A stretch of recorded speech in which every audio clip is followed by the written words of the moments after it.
Estamos aquí y vamos a hablar del libro de Napoleón Gómez Urrutia, que es Antes de la próxima revolución, un libro que surge como una continuidad a un problema que se genera a partir de que al licenciado Gómez Urrutia lo empiezan, digamos, a acosar y a perseguir en una orquestada y muy difícil situación, porque en su búsqueda por el bienestar de sus afiliados, de sus agremiados, que él siendo secretario de un sindicato tan importante como es el minero, pues trata de poner por delante los intereses de sus representados y empieza a tener graves problemas, pues ni más ni menos que con los dueños de este país. Él así lo dice, así lo determina y lo detalla en alguno de los capítulos de este segundo libro, que es de alguna manera continuidad de un primero que se llama El colapso de la dignidad, donde detalla con más precisión todo esta problemática, todo este acoso que tuvo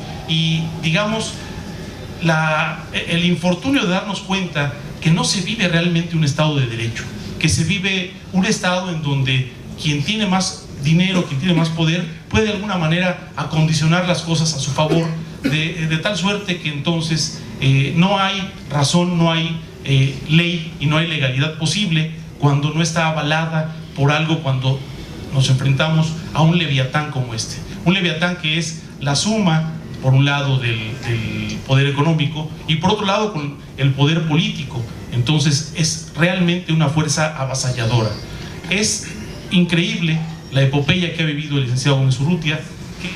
Las páginas de Antes de la próxima revolución llaman a la indignación que nos despierta el concepto que corre todo el libro: homicidio industrial, que es aquel que cometen las empresas en su afán de desmedida acumulación de capital a costa de la vida misma de los trabajadores, como se demostró con especial crudeza en la tragedia de Pasta de Conchos en nuestro vecino estado de Coahuila, en donde quedaron sepultados 63 de los 65 mineros muertos en una explosión producto de la negligencia de la empresa minera México, propiedad de Germán Larrea.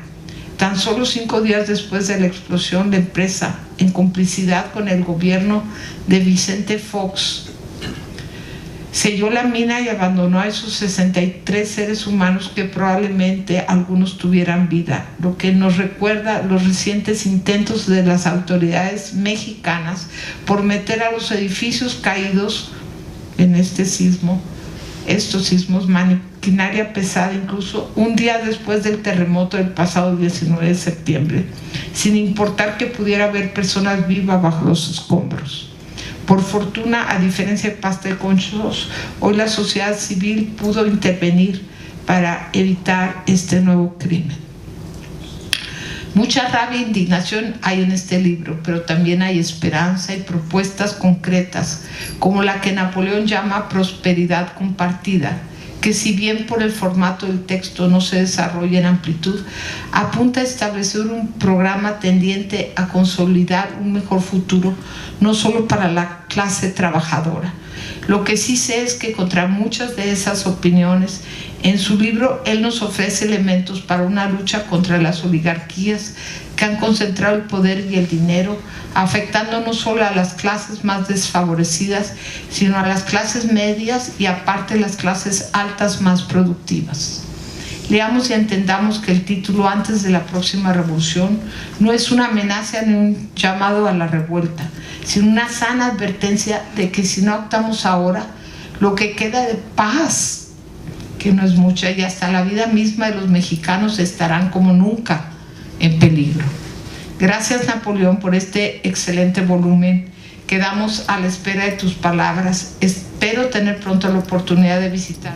Como principio, que Napoleón Gómez Urrutia, infortunadamente, es la única voz sindical que habla desde el punto de vista y de la defensa de los trabajadores en este país.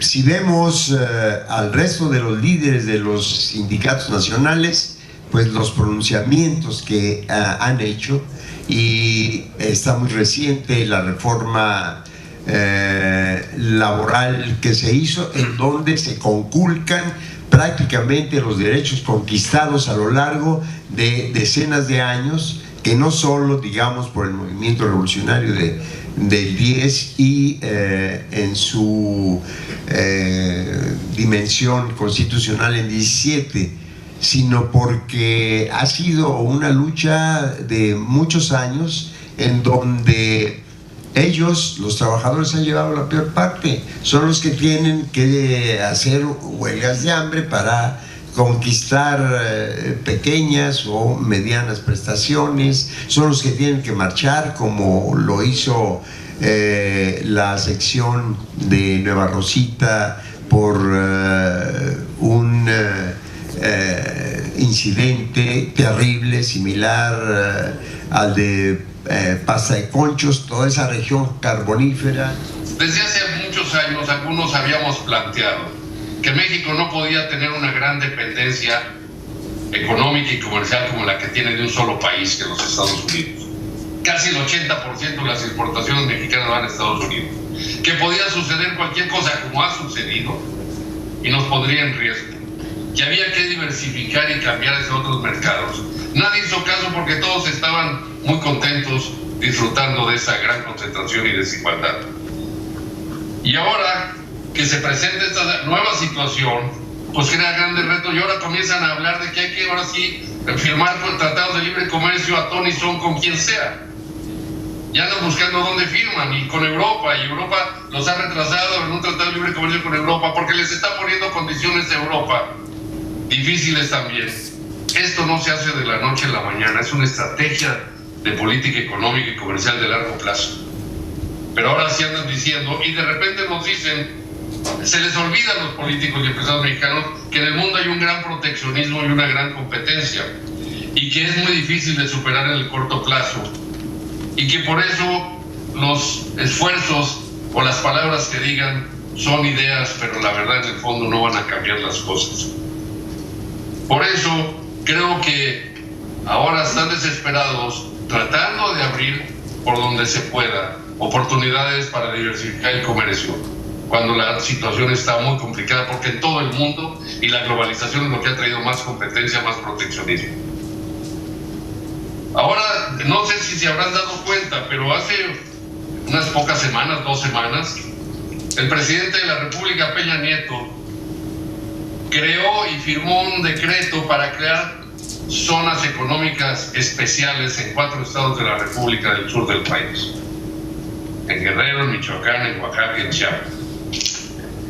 En donde, si no se fijaron bien, están abriendo a las inversiones. ¿Por qué le llaman zonas especiales? Para que cualquier inversionista nacional o extranjero venga, se establezca ahí, explote a discreción los recursos naturales del país y la mano de obra, pagando estos salarios tan bajos.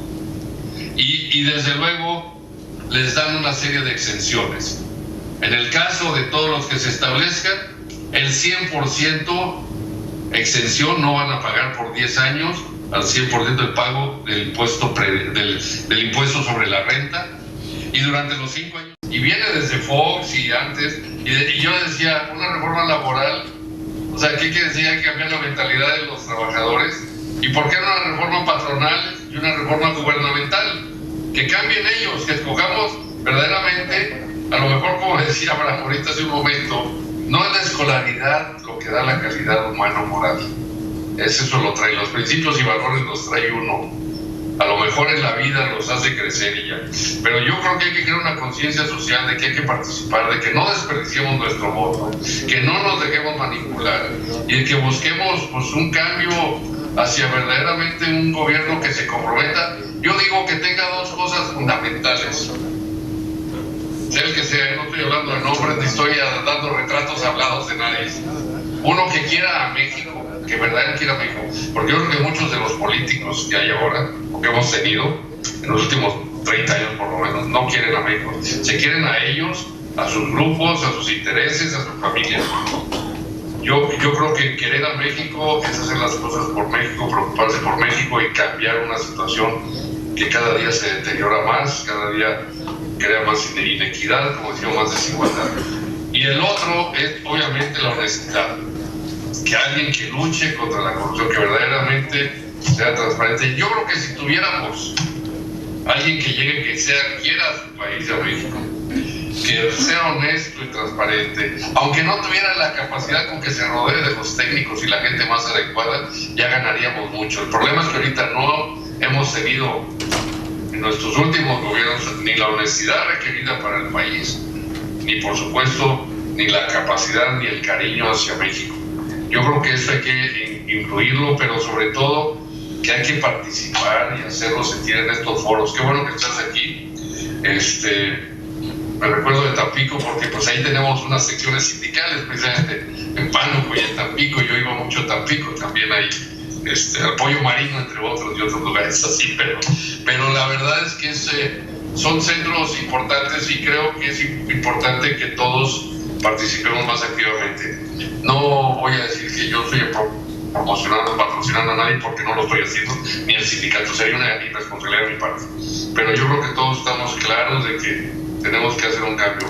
México está en una situación muy complicada y se le va a poner peor con esta presión internacional que están recibiendo de Estados Unidos, de Canadá, y quizá la dificultad para abrir tratados de comercio como con Europa y otros más, porque le están poniendo condiciones, un capítulo especial sobre el respeto a los derechos laborales, que haya verdaderamente respeto a la contratación colectiva, al derecho a la contratación colectiva, al derecho a la libertad sindical, el derecho a todas estas cuestiones tan importantes para que haya una sociedad más justa.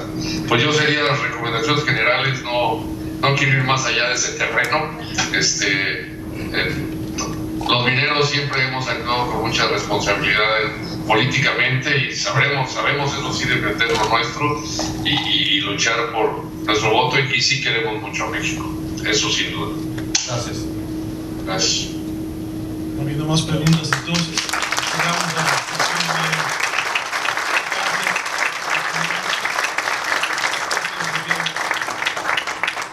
Muchas gracias, Porfirio, muchas gracias, Abraham, muchas gracias, Cristina, muchas gracias a todos ustedes por su presencia. Un abrazo y pues, me despido aquí.